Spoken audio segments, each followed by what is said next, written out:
My second question is on your trip to Saudi Arabia, which is coming up next month. As we just discussed, Americans are paying almost $5 a gallon nationally on average for gas. So do you expect to ask the Crown Prince or the King to increase oil production? And if so, how will you balance that with your desire to hold them accountable for their human rights abuses? Well, first of all, that's not the purpose of the trip. The purpose of the trip, first of all, I'm starting off on that trip in Israel. And the Israelis believe it's really important that I make the trip. In addition to that, what we're trying to do is that the G7, it's the Gulf states plus 3.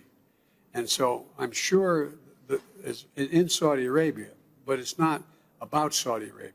It's in Saudi Arabia. And so there's no commitment that is being made, or I'm not even sure. I guess I will see the King and the Crown Prince, but that's not the meeting I'm going to. They'll be part of a much larger meeting.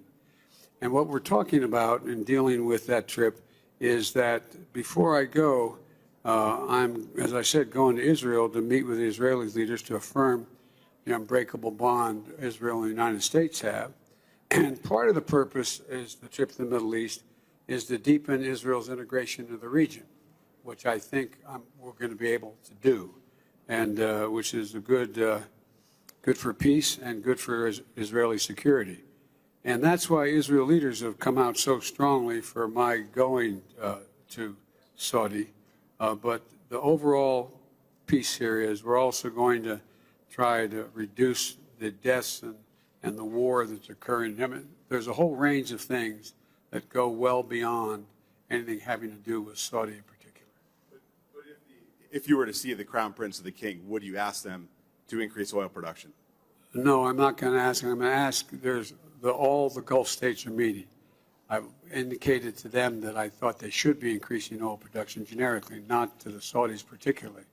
And I think I hope we see them in their own interest, concluding that makes sense to do. And, they have real concerns about what's going on in Iran and other places in terms of their security as well, all of them.